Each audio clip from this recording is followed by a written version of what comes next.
Call this meeting to order.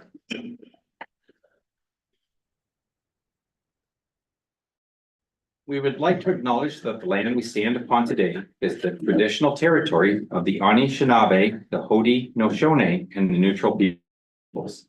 Can I get a mover and a seconder for confirmation of the agenda, please? Councillor Steffler, Councillor Wilby, that the agenda for the regular meeting of council dated July 9th of 2024 be adopted as circulated. All those in favor? And motion carries. Is there any disclosure of pecuniary interest by any member tonight? Deputy Mayor. Thank you, Mr. Mayor. I, Alvin McClellan, declare pecuniary interest with items 8170 on the 6.15 accounts payable consent agenda. The reason for disclosure is I did some repairs on a public works vehicle and submitted an invoice for the repairs. Okay, thank you for that. And Councillor Steffler. John Steffler declared pecuniary interest on 11.1 Tanner Steffler Foundation noise exemption and 11.2 Seaforth Homecoming. I'm part of the homecoming committee. Okay, thank you for that. Mover and a seconder for the minutes of the previous meeting, Councillor Chartrand. Do I have a seconder, Councillor Morrison? Any comments or questions on those minutes? Seeing none, all those in favor? Motion carries. Consent agenda. Are there any requests to remove any of the items from the consent agenda at this time? Councillor Fisher. Thank you, Mr. Mayor. I don't remember the number, but the one from Tweed about paying for the OPP had some merit with me. I don't know if any of the other councilors feel the same way. Okay, that was 6.3. So, okay, we'll pull that one at this time. What would you like to do, Councillor Fisher? Support their motion or what, Okay, please, thank you. and I take that, I have a second by the deputy mayor. Any other comments or questions? All those in favor? Okay, was there anything else that anybody wanted to pull, deputy mayor? Thank you, Mr. Mayor. I'd like to pull 6.5. It speaks to the asking the province for financial assistance for the completion of the asset retirement obligations. Okay, and do I have a seconder for that? Moved by Councillor Chartrand, or second by Councillor Chartrand. All those in favor? And motion carries.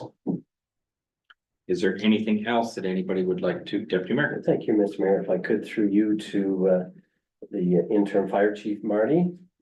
Just a quick one, Marty, on page 41 there's a list of firefighters with receiving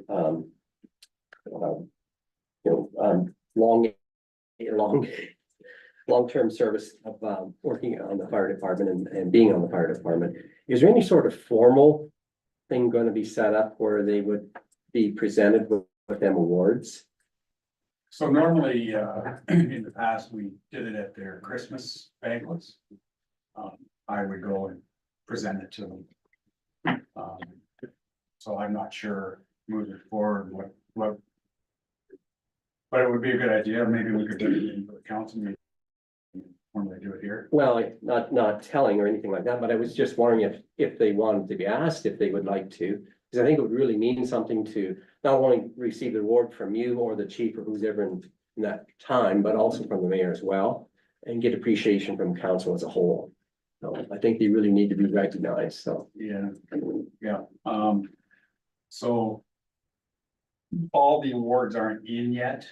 So usually the federal ones take a long time to come in. So they could be towards the end of the year.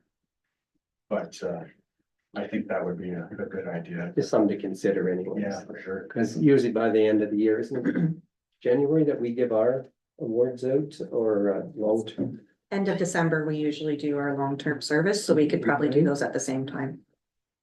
Just wonder if it's something we could consider anyway, so. Good. Thank you. Is there anything else that anybody would like pulled at this time? Okay, seeing none, and I get a mover and a seconder to accept the rest of the items. Moved by Councillor Wilby, second by Councillor Newell, that items that the consent agenda item 6.1 to 6.14 be received for information and approved with the exception of the ones that have already been dealt with. All those in favor? And motion carries. Can I just also point out, we'll need a separate motion for accounts payable for the conflict from Deputy Mayor. Okay. Yeah. Can I get a mover and a seconder for Counselor Fisher and Counselor Morrison? That item 615 accounts payable report be received for information and approved. All those in favor? And motion carries. We are down to number 7, public meetings, hearings and delegations, and we have a presentation from Andrew Williams, Huron Perth Public Health Care Alliance, re the HPHA amalgamation. Welcome, Andrew. I know you gave us a report on it once. I think there was certainly a lack of knowledge and understanding at the time that you came to meet with council, and I think some questions have popped up since then. Yeah, thank you, Your Worship, members of council. I'm here at your request. There was as you know, we went through a process to formally amalgamate the 4 corporations of the Huron Perth Healthcare Alliance last year, which became effective April 1st. Perhaps maybe with your approval, I'll just give you a quick background for those of you who maybe don't know the history of the organization. Between 1998 and 2003, Seaforth was part of what was called the Huron Perth Hospitals Partnership, which was 8 hospitals, the 8 hospitals in Huron Perth that were loosely connected. We had a single CEO and senior leadership team, but we still had our separate boards, separate medical staffs, etc. In 2003, the HPHA was formed, which is the 4 hospitals that are still a part of it today, being Clinton, Seaforth, St. Mary's, and Stratford.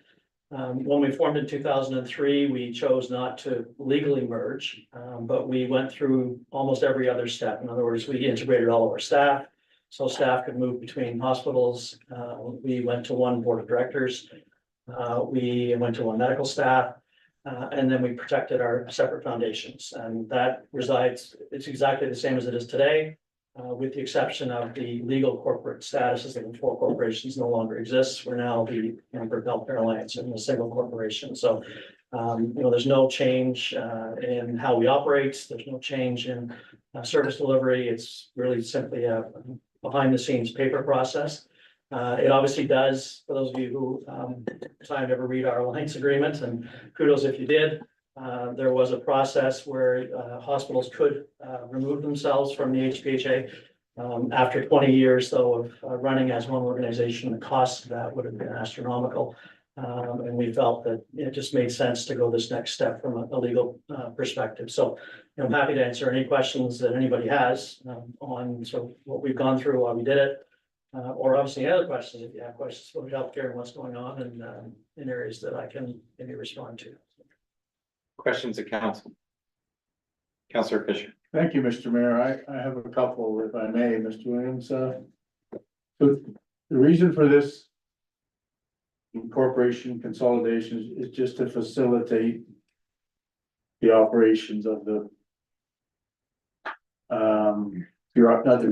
I guess the bureaucracy, like the in office staff that do things.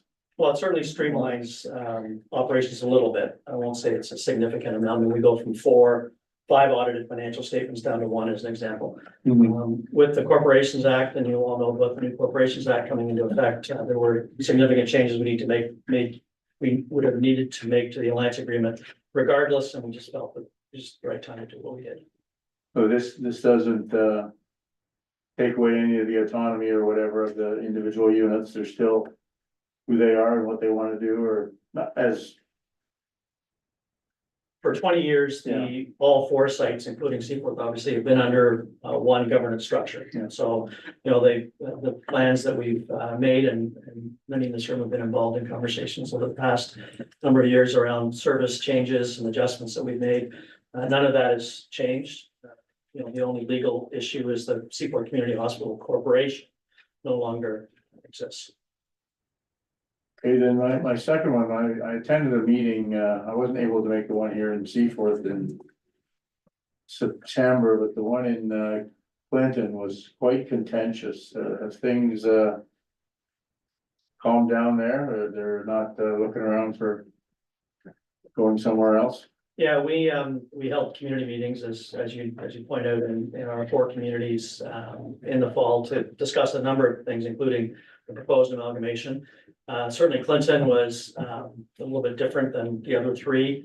We've had the ED closed there, as you know, for a number of years, and that is very much a significant focus for a number of people in the community. They were concerned that being part of the HPHA may be a contributing factor to that. You know, in our view, it isn't. It's a factor of sort of the reality of healthcare today, but there was absolutely some anxiety. I would say that it's dissipated quite a bit, but you know, there's still a number of individuals, and we all know everybody has an opinion on healthcare, right? And anytime you change it, there's going to be voices heard, and in Clinton certainly it was far more visible than anywhere else. And if you attended the meeting, you would have seen that firsthand. Thank you. Councillor Stepler. Yes, thank you, Mr. Williams. So you indicated the Corporations Act changes as of October this year from 2021, and there was gonna have to be a change anyway, regardless of situation. Was there any, back and forth of allowing the corporations to stay as is, just under the new Business Act? We did talk about that, and to be very candid, the only reason that we would have contemplated that was if there was a belief that the HPHA was gonna pull itself apart. And, we've done an assessment of that, the cost would be in the millions, and the job loss and impact on staff would be significant. So we made the determination that this was the responsible governance decision to make at this point in time. And if you look around us, there's no set approach for hospital structures in the province. It's sort of they develop on their own. So you've got Bright Shores, which is the Owen Sound group that runs as one corporation. You've got South Bruce Gray, which is 4 hospitals, one corporation. Hanover is a separate hospital. You've got the HPHA, that's one corporation now. William and Listowel have one board, the 2 corporations. So there's a lot of differences. And we just felt, just given where we were, given the integration of our team, given the changes to the Corporation Act, that this just made sense. That's from the government's point of view. Go ahead, John. Okay, thank you, Mayor. Yeah, so just a bit further on that, it's hard to really work in a silos, and, we have to keep this, and this is one of our big things, but we are running the Huron Health Systems, Huron Perth Healthcare Alliance, Wingham Listowel, 3 different, service groups or service boards or corporate structures. Other than protecting our own little assets of staffing and security, and that probably would have been a, opinion-based question here, but it probably would have been the best time to reestablish all our boundaries at this time when we had to reopen all our corporate, world anyway. Mhm. So was there ever any thought of bringing everybody in here in Perth together and, throwing their alliances, and that's a bad duplication of word, but together, and to say, hey, can we all work together under one health system to partner, or was it just too far gone that we can't do that? Yeah, I mean, we were, as you know, when we had the Huron Perth Hospitals partnership, all 8 were together. And when the HPHA formed, the offer was made to all 8 hospitals to come under the same structure. And at the time, obviously, Godrich decided to go on its own, and William and Listowel sort of stayed loosely together, and South Huron, we ended up actually hiring a CEO to work with South Huron. We regularly connect with our other hospitals in Huron Perth. We actually had a meeting last night with board chairs and chief nursing executives, chief of staff, to talk about clinical services. So there's very much a recognition that we need to work closely together and not duplicate as much as we are today. I don't think that there's an appetite to sort of go the next step and create one organization, right? So there's. I just have one final thing, hearing London, I know it's close enough, but far enough away, running such a deficit in our healthcare. Is that a real concern all across the province with the funding models? Like, how's our funding and our deficits in our, our budgetary, other than we know our ERs are short of staff and stuff like that, but how's our whole healthcare around here? The funding situation is tenuous at best, right? And I don't know of a hospital in Ontario right now that's not projecting a deficit. The funding, the costs have gone up to a fairly significant degree, and you're experiencing them here, and I'm sure in Huron East. And we're projecting currently a significant year-end deficit. There's discussions ongoing with the government around how to reconcile that. But it's a problem everywhere. The issues in London are a little bit different. They're a bit more visible, but our financial situation is is no better or worse, I don't think. When you look at the situation that some hospitals are in, they're actually having to borrow from the bank and get cash advances from the government to make payroll. We're not in that situation, but obviously we can't run a deficit and sustain it over an extended period of time. We're very lucky in this region to have 4 really strong foundations that provide a lot of resources for equipment and for renovations. But the actual operation of the organization, it's tenuous right now. Thank you. Councillor Chartrand. Yes, how are we doing now with staffing issues and shortages where it impacts closing of ERs? Yeah, it's a great question. It's a daily issue, to be frank with you. We're not at a point yet where we feel comfortably to reopen our Clinton ED on a 24-hour basis. That's at reduced hours. It was reduced initially because of registered nursing availability. Our biggest challenge really across Ontario, notwithstanding the closures, is physician availability to support the emergency departments. And so that is almost a weekly challenge for us.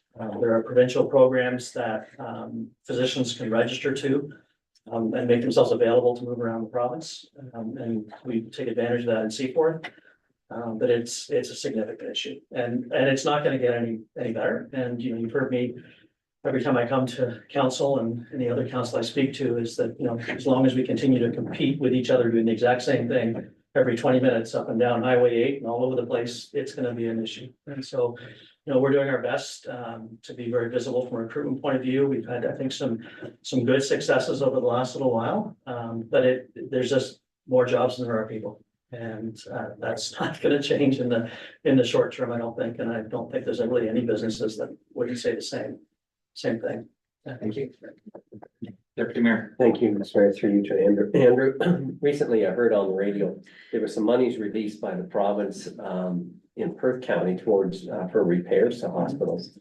Anything like that program coming to Huron County, or was that is that through some sort of a grant program or? Yeah, it's an annual grant. It's a hospital, what's called Hospital Infrastructure Renewal Fund. And we get money for all of our sites. So we did get money in Seaforth and Clinton. There's a base allocation that each hospital in the province receives, and then there's special funding that you can apply for, if you happen to have a particular issue from a facility point of view that needs immediate attention. So we did benefit from that as well. Yeah. Just to follow. Go ahead. The other one was about, can you speak to wait times? How are they in the HPHA?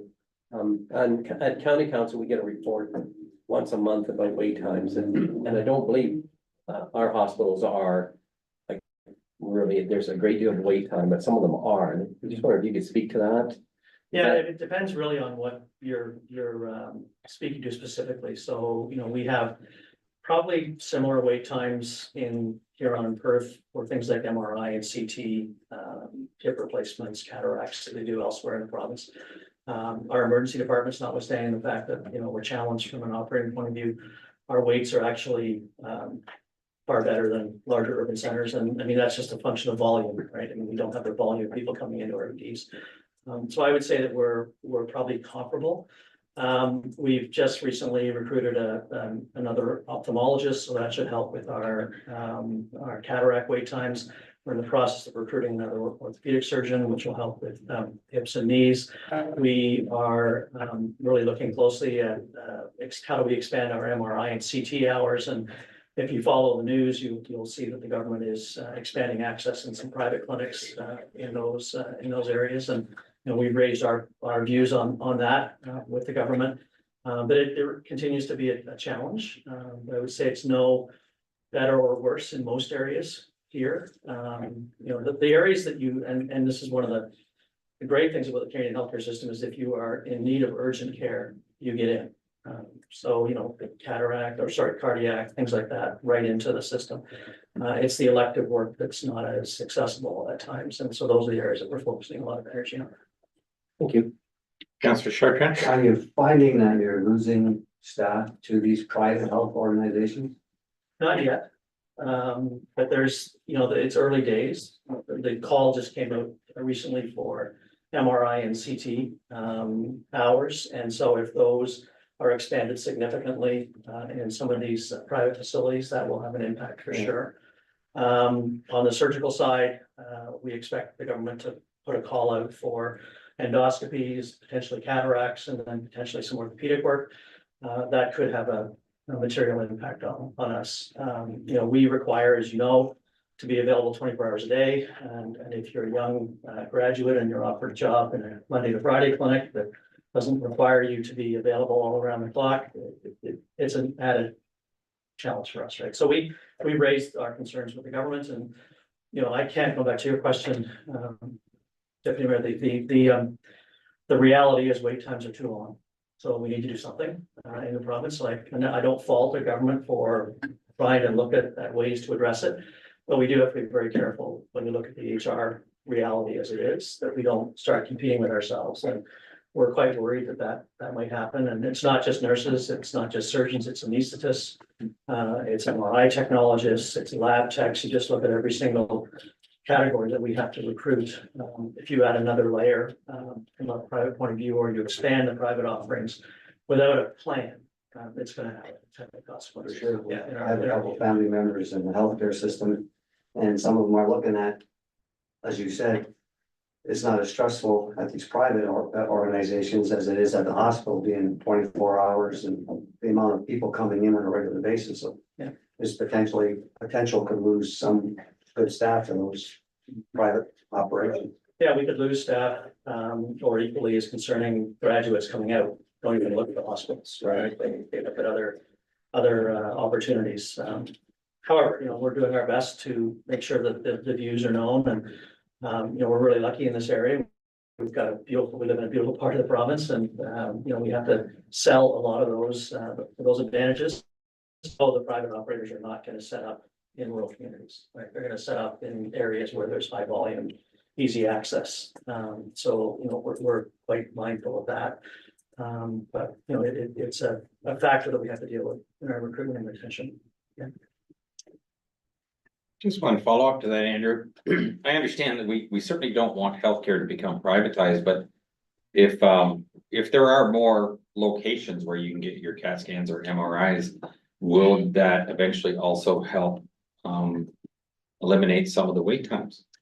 I think if all things being equal, yes, if there's enough staff to support the additional hours that are available.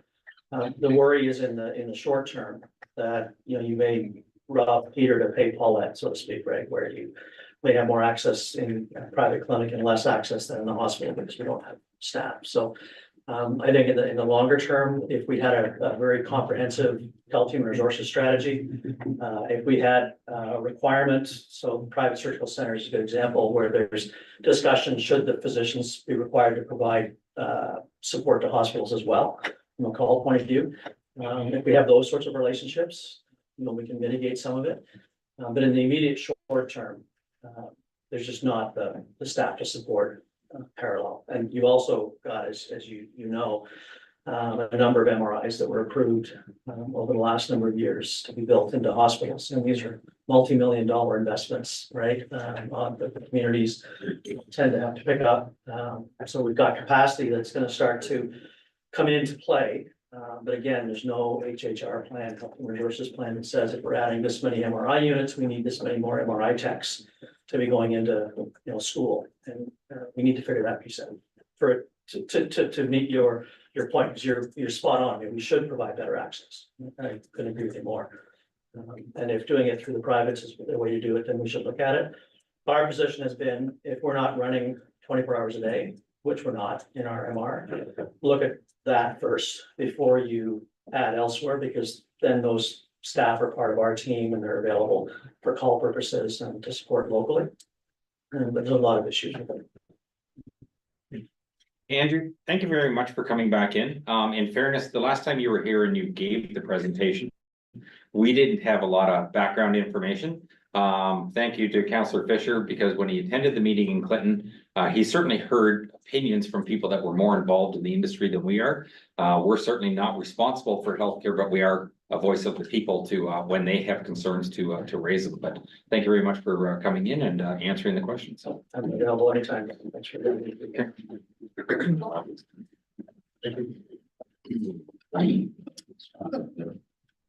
We We will go to 8.1 on planning, and this will be consent application C 39 of 2024. Welcome, Shay. Thank you, Chair. Yes, I can get these slides there.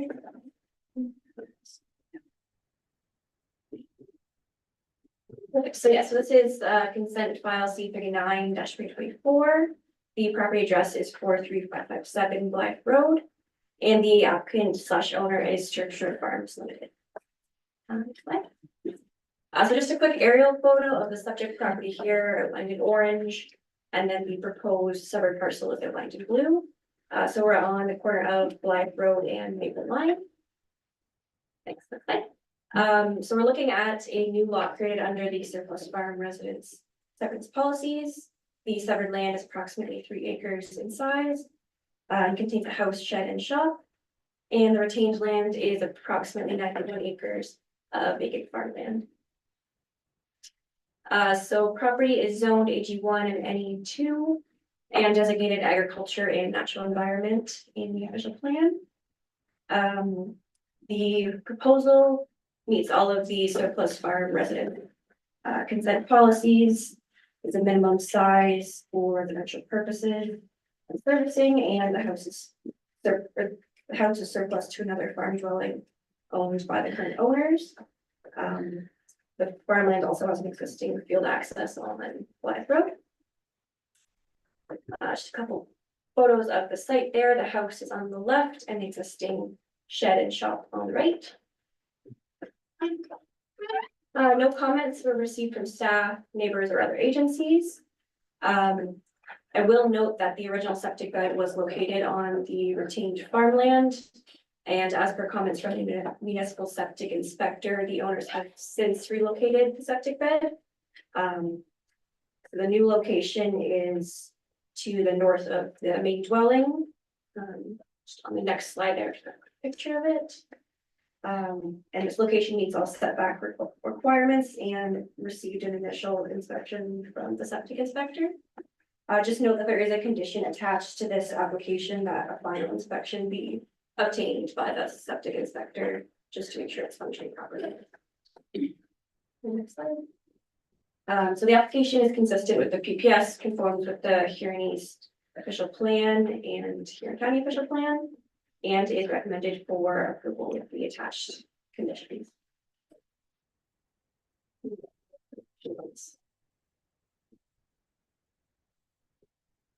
Any questions of council? Councilor McGrath. Might be a stupid one, but when they put the septic system in shade, the generally has to be inspected at the time. Correct? So when you say they have to come back and re-inspect it, you have to repurpose that. Yeah, so the septic inspector just wanted to make sure that it was graded and seeded properly, so there's no drainage issues or pooling on top of it. Is kind of the main thing for the final inspection. Well, I just wanted that they just were just one inspection and like the pile in, et cetera. Yeah. Okay. No. So the grading and seeding is really the main aspect. Any other questions of council?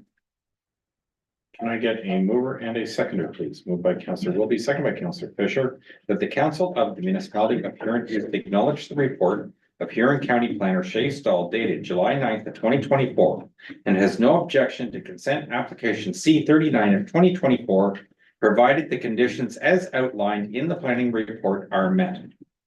All those in favor? And motion carries. Thank you.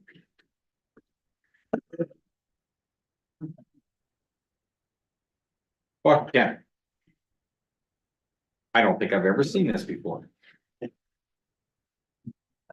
Go ahead, 9.1. Maybe there are no questions. It seems pretty straightforward. We're just stopping. Any questions of council this time? Do I get a mover and a seconder then, please? Moved by Councilor Steffler, second by Deputy Mayor, that the council of the municipality of Huron East accept the abandonment request under section 84, paragraph 1 of the Drainage Act for the Kiefer Municipal Drain as governed by bylaw 37 of 1970, and that notice be sent to all landowners affected stating the intention to abandon the drainage works. All those in favor? Carried. I just have one simple question. It's all on one person's property, so they had full say in everything that went on. Were they not aware of that when they put the application in to begin with?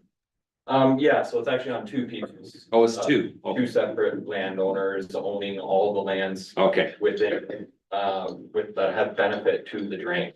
So essentially, they own the entire drainage works on their property. And they would like to move forward with maintaining it on their own and not having council have any governance over the drain. we should convince more people to do this. Would be nice. I do think there's always benefit to having legal outlets on properties, but in this case, both landowners have the same interests.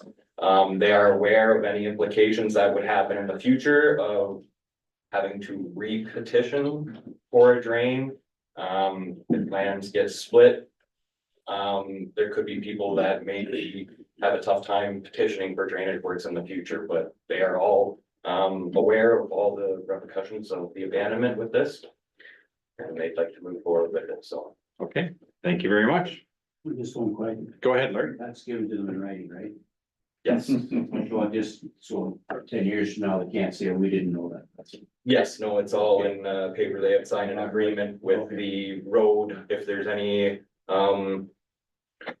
maintenance work need to be done on this specific portion of the drain within the road allowance, the upstream landowner has agreed to accept all costs, and that will go on the drainage file. Wow, And good deal. Thank you very much, Ken. well, thank you. Winter maintenance tender results, grader and truck with plow. Go ahead, Barry.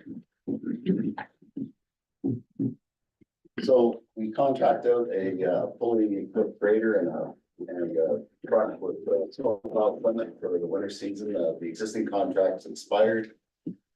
And we put out for tender for renewal. Go to page, I believe 92, we start to see the results. With Van Driel Excavating was the only contractor to submit a tender for the grader. With a standby rate of $130 an hour. And the rates for the seasons are posted there for the 24, 220, 25 season, 225, 26 season for 230. And you have your totals on the side there of the grader, and that was the only tender we received, so. Then with respect to the truck, there were two tenders received by and Van Driel was one of the tendering contractors at a standby rate of $130. And the rates for 24 season, 25 season was $410, $415, and $420 for the following seasons. And those are your totals for the contract for those seasons. And the other contractor came from a contractor in Bolton that has an outlet in London. And I think they are more of a, how would I say, IMOS type of thing. We're doing like the main MTO type of roads and stuff. But they did send a tender in for a truck with a standby rate of $884 per day. And that standby rate is based on 122 days, and that's the extent of the contract per season. And then the rates were slightly cheaper, but the overall result was Van Driel's two bids did come in under, or the bid for Van Driel's came in under the truck, and they were the only tender for the grader. So that's basically the recommendation by staff, is to go with Van Driel for the fully equipped grader and truck. Represents about an 18% increase over last year's rate. This contract is for a 3-year period, and also wrote in it could be extended for an additional 2 years after that. Okay, the only question I had when I was going through it, other than the fact that the truck was 3 years newer and it certainly looked a lot bigger as far as horsepower went, is there any advantage to that? Not at all. We don't run 505 horsepower trucks. Okay. We run about 350, 400. Any other questions of council? Deputy Mayor. Thank you, Mr. Mayor. So it was just standby that killed this contract, wasn't it? Barry, by the looks of it. That's correct. That's correct. Thank you. Any other questions? This is the South Patrol, correct? Well, we position it, move them around to suit the contractor a little bit. So, it'll be the South Patrol and the grader will be a little more in the middle of the Kelp side of things. Okay. If there's no other questions, can I get a mover and a seconder, please? Moved by Councillor Chartrand, second by Councillor Fisher, that the council of the municipality of Huron East accept the tender of Van Driel Excavating Inc. to supply a fully equipped grader and personnel to plow snow and scarify roads in Huron East for a 3-year term, and that the council of the municipality of Huron East accept the tender of Van Driel Excavating Inc. to supply a fully equipped tandem or tri-axle truck and personnel to plow snow and sand roads in Huron East for a 3-year term. All those in favor? Motion carries. So we passed it for the 3-year term. There's nothing in the motion about the fact that it could be extended. That's just, it comes up at that time. Yeah, we review it at that time and then, it'll be brought up again. Okay, thank you. Did you have a question, Larry? No. Okay.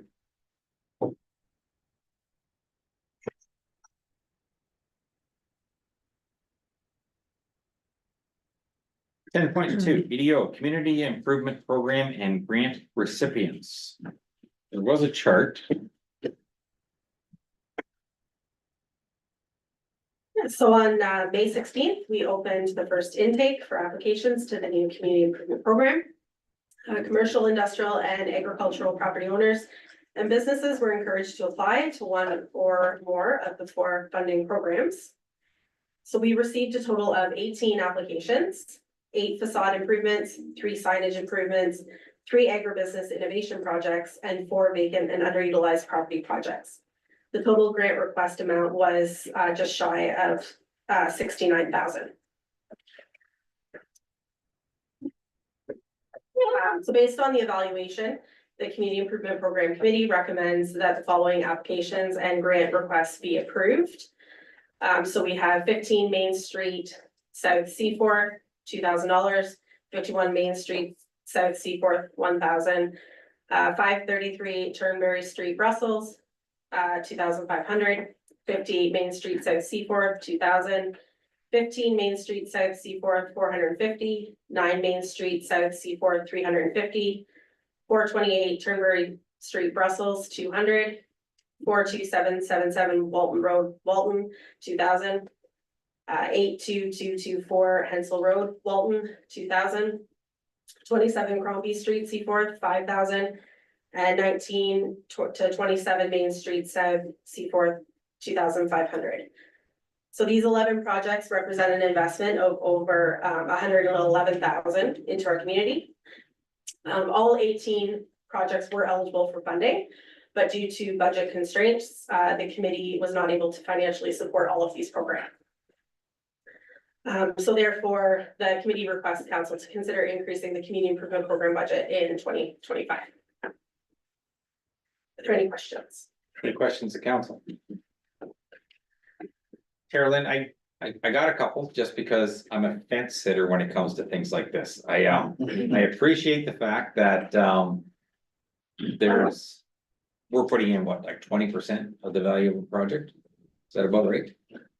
So we fund 50% of eligible expenses, right? So the property owner, the business funds 50%, we fund 50%. Okay, but there must be more being funded than what is considered eligible based on the 111,000 figure. So some projects did not receive their full funding request. Okay. As much as I appreciate the fact that it's great when a bunch of places all get a facelift at the same time, I just have a hard time using taxpayers' dollars on private industry. It's just it's something that I've always had a problem with. Not usually at this level do you see much waste, but I've certainly seen it way too often at the provincial and federal level. And I think it's just a bad path to go down, but I do appreciate the fact that for the $20,000 being invested by the municipality, that there's over 100,000 being invested in the community. So that is certainly good news. if there was no other questions of council, then I need a mover and a seconder to accept the report. Moved by Councillor Chartrand and seconded by Councillor Morrison, that the council of the municipality of Huron East approve the applications and grant requests to the community improvement program as provided in report EDO 24-08. And further, that the council of the municipality of Huron East consider increasing the community improvement program budget to $50,000 during the 2025 budget process. Comments or questions?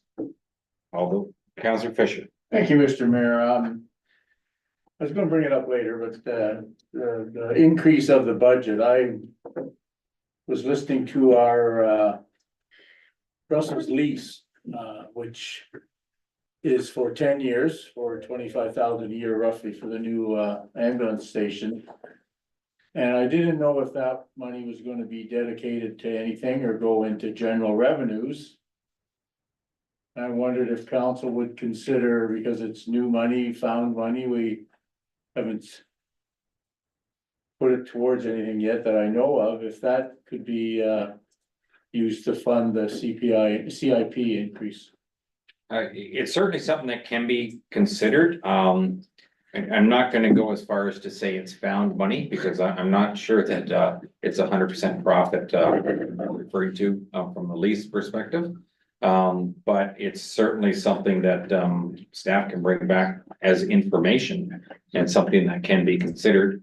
Although I can almost guarantee that every department's gonna have something that they can put some of it towards.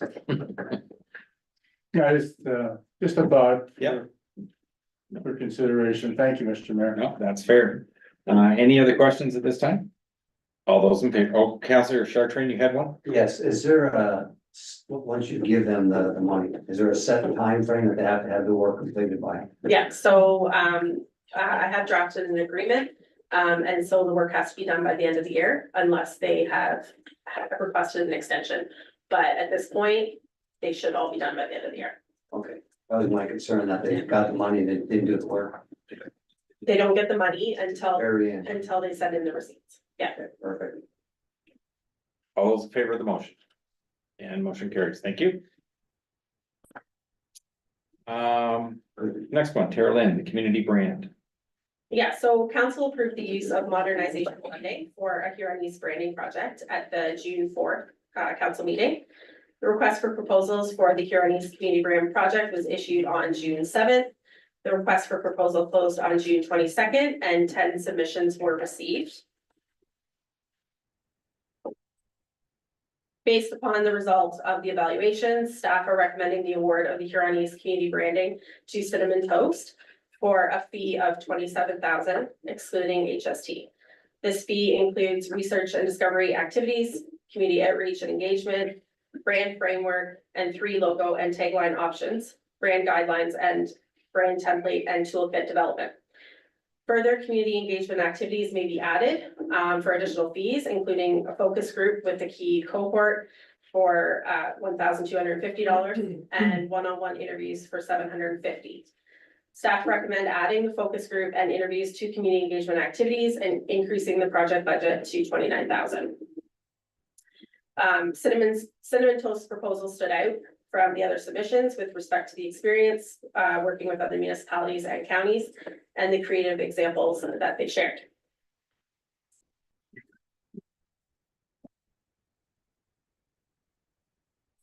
Questions of council? Okay, seeing none.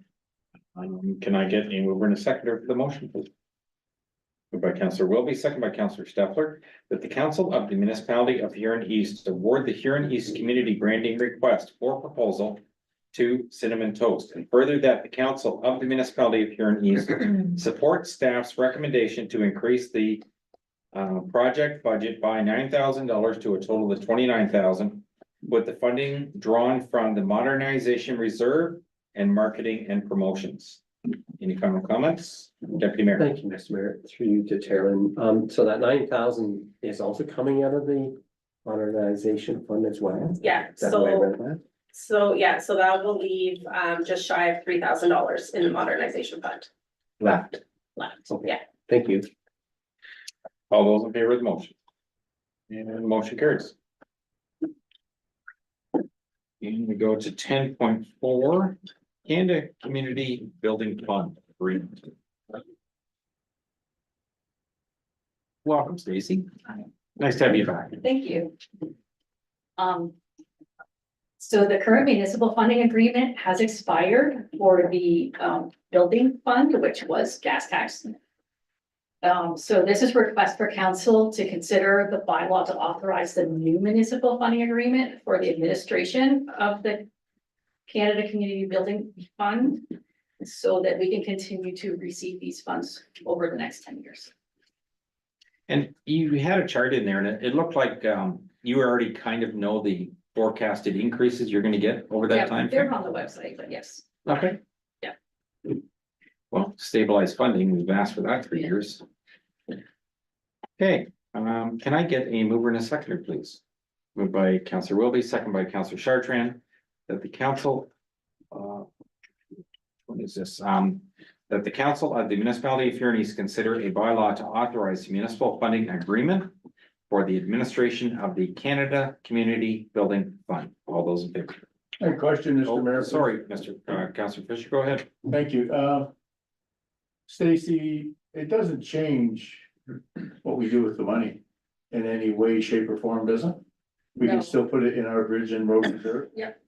And that's what it's for. It's specifically geared for specific infrastructure. Yeah, no, I listened to it. I just wasn't 100%. The only thing I guess that stuck out was that they had to be used within 5 years or something like that. Yeah, But that shouldn't be an issue. I wouldn't think, Mr. Mills, would it?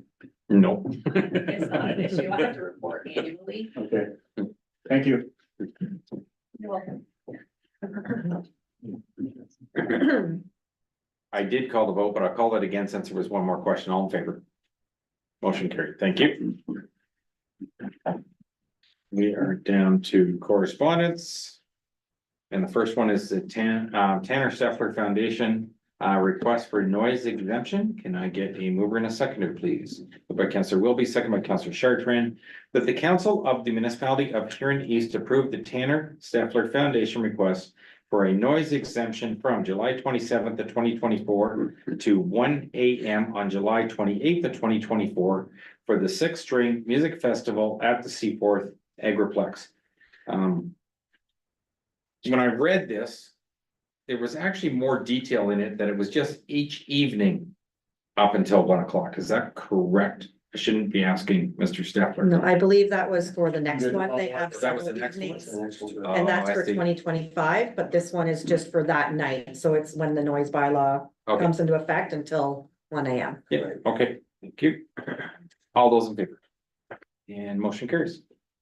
And 11.2, Seaforth Homecoming Committee re-noise bylaw and street closure request.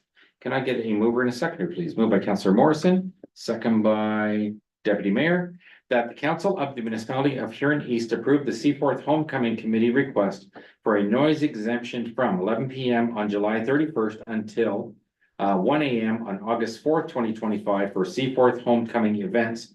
And that the council of the municipality of Huron East approve the request to close Gowan Lock Street between Main Street South and Victoria Street, Seaforth from 3 PM on August 1st, 2025 until 5 PM on August 2nd of 2025 for Seaforth Homecoming events. Comments or questions? All those in favor? And motion carries. Thank you. Ethel Minor Ball, request for significant event designation. Can I get a mover and a seconder, Councillor Morrison and Deputy Mayor? That the council of the municipality of Huron East declare the men's slow pitch tournament on August 23rd of 2024 until August 25th of 2024 at the Ethel Ball Diamond a significant event, and that the council of the municipality of Huron East declare the co-ed 3-pitch mush ball tournament on September 6th of 2024 to September 7th, 2024 at the Ethel Ball Diamond a significant event. Comments or questions? All those in favor? Motion carries.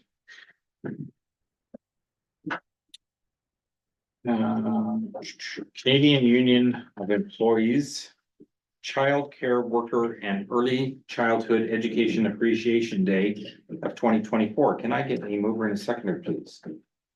Moved by Councillor Fisher, second by Councillor Morrison. Whereas years of research confirms the benefits of high quality early learning and childcare for young children's intelligence, emotional, social, and physical development and later life outcomes, and whereas childcare promotes the well-being of children and responds to the needs of families and the broader community by supporting quality of life so that citizens can fully participate in and contribute to the economic and social life of their community, and whereas trained and knowledgeable registered early childhood educators are the key to quality in early years in child care programs and licensed child care, early on programs, child care programs, and full day kindergarten. Whereas registered early childhood educators and child care workers will be vital to the success of the Canada-wide early learning and child care system.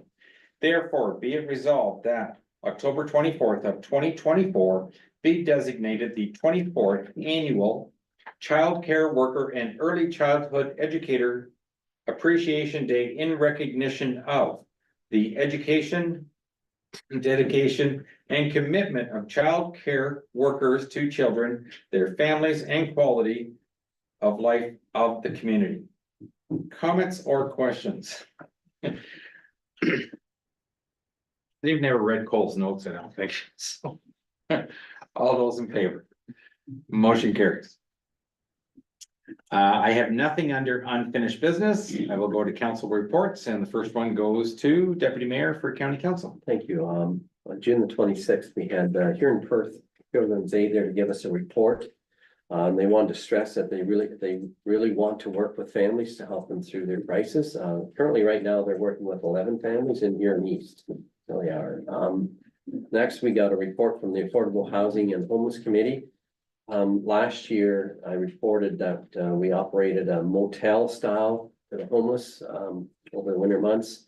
This year, they're going to try doing, or are going to do, it's called bridge housing, where they have CMHA has a home with 6 bedrooms in it, and Huron County owns a couple houses, 2 houses with 4 bedrooms in it. So they're going to operate the homeless out of them facilities over the winter. I actually know it's going to be over the year, 12 months. Yes, and actually, I think they've extended to 14 months. I think as CMHA, I think wanted to extend it 2 more months from it, so that would be from November of 2024 until December, I think, of 2025.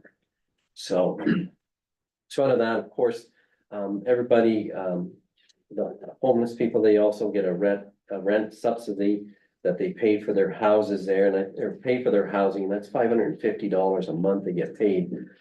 So we're looking at possibly $96,000 brought in over that term from each overall combined.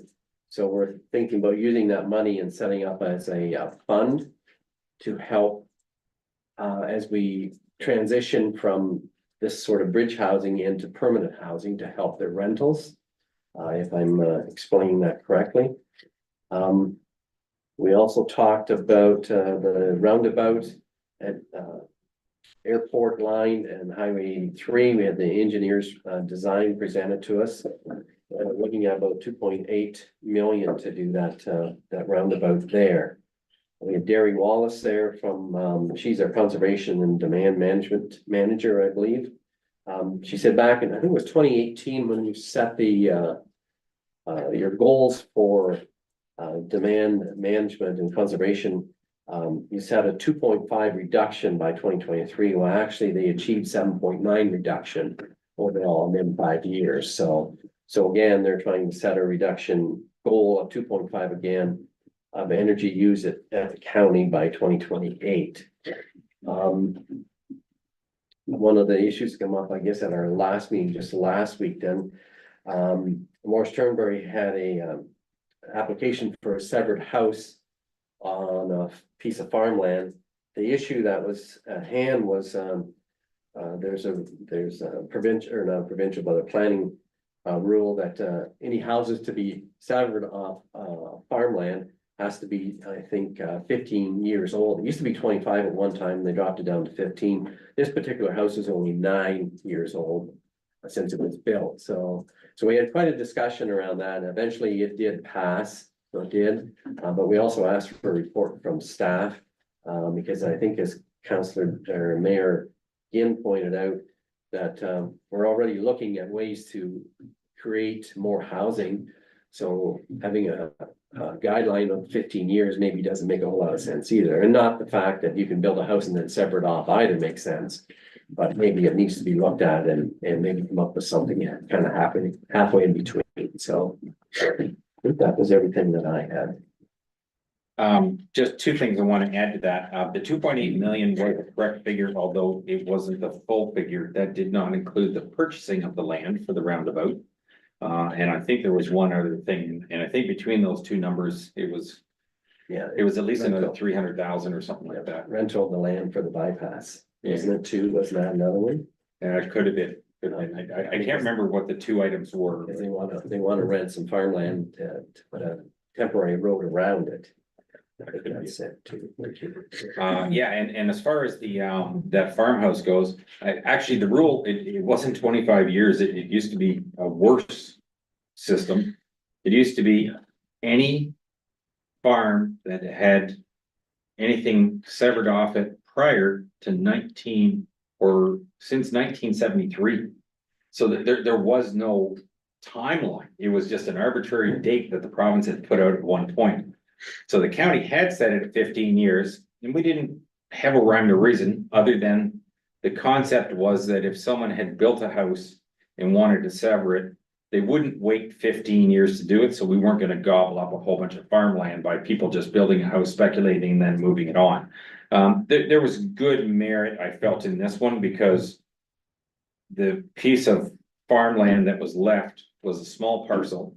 And because the gentleman had lost the person that he shared equipment with, was no longer in the business, he couldn't afford to do it on his own. So technically it was going to be wasted farmland from his standpoint. So it made perfect sense to go against the rule, to the point that I think county council wants to relook at the rule because 15 years again was an arbitrary number. So, but there's always something popping up, it seems. Did you have something, Bob? Yes, please, Mr. Mayor, to Deputy Mayor, where these three houses for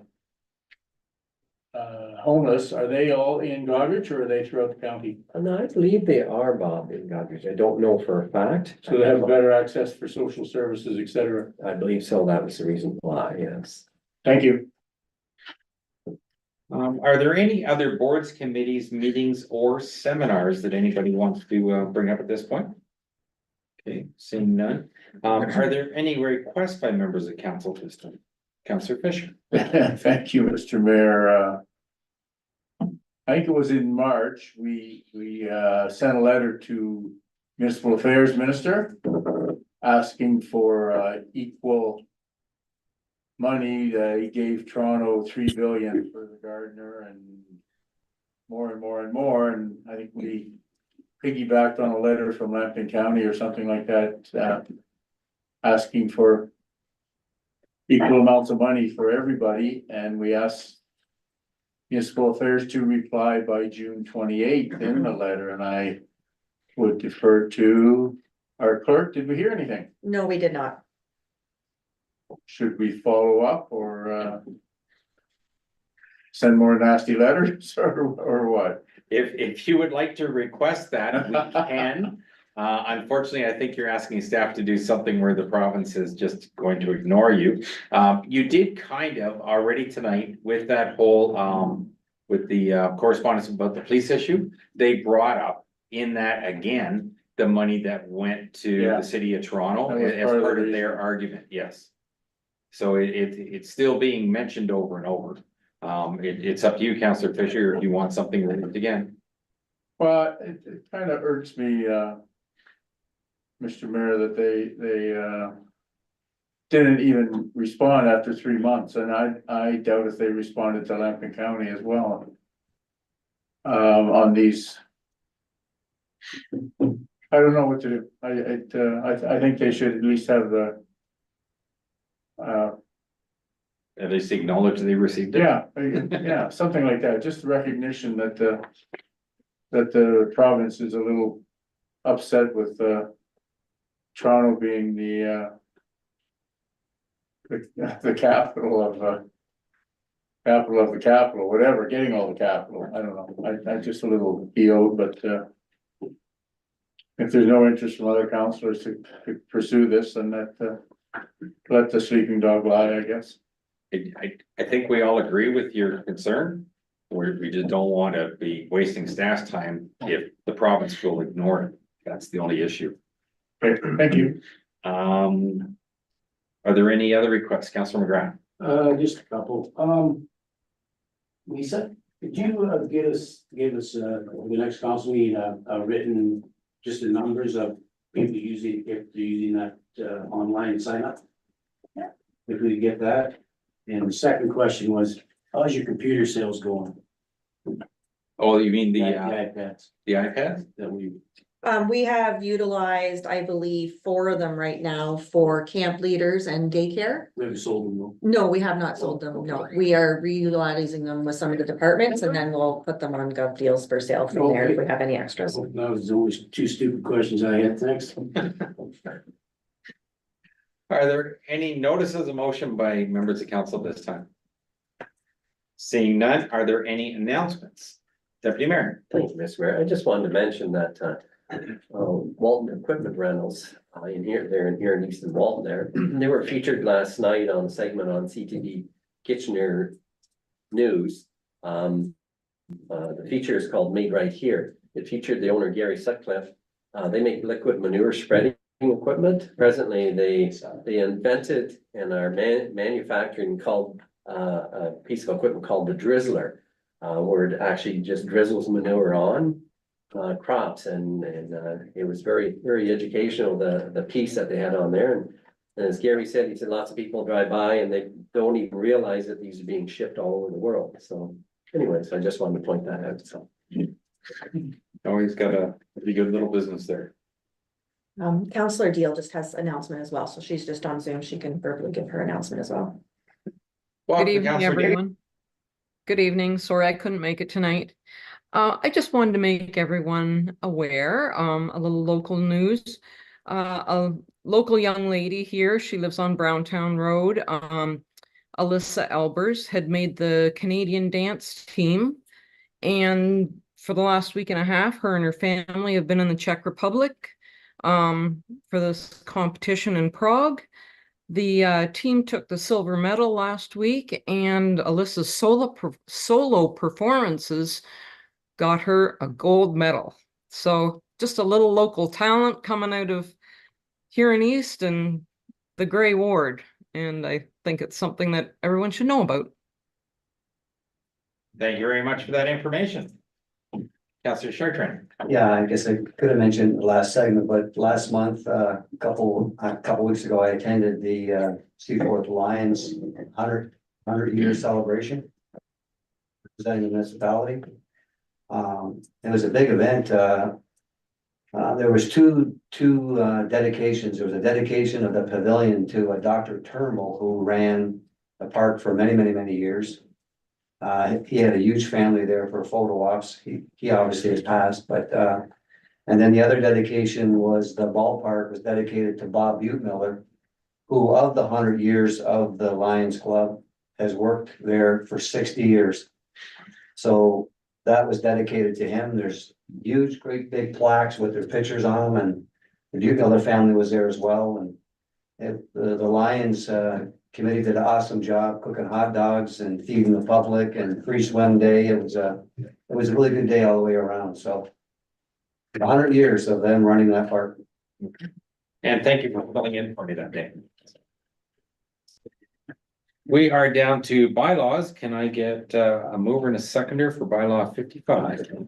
Deputy Mayor and Councillor Morrison, that be it hereby resolved that bylaw 55 of 2024, a bylaw to authorize a lease agreement with the corporation of the county of Huron be given first, second, third, and final readings, signed by the mayor and the clerk, and the seal of the corporation be affixed thereto. All those in favor? Motion carries. Mover and a seconder for bylaw 56, Councillor Chartrand. and Counselor Steffler, that be it hereby resolved that bylaw 56 of 2024, a bylaw to authorize a municipal funding agreement with the Association of Municipalities of Ontario be given first, second, third, and final readings, signed by the mayor and the clerk, and the seal of the corporation be affixed thereto. All those in favor? Motion carries. We have no closed session this evening, so confirmatory bylaw 57. Counselor Wilby and Counselor Fisher, that be it hereby resolved that bylaw 57 of 2024, a bylaw to confirm the proceedings of council be given first, second, third, and final readings, signed by the mayor and the clerk, and the seal of the corporation be affixed thereto. All those in favor? Motion carries. Motion to adjourn. The first one was Counselor Newell. And the second one is Counselor Wilby. I saw your hand last time. I just missed you. That the time now being 7:06 PM, the regular meeting do now adjourn until August 13th, 2024 at 6 PM. All those in favor?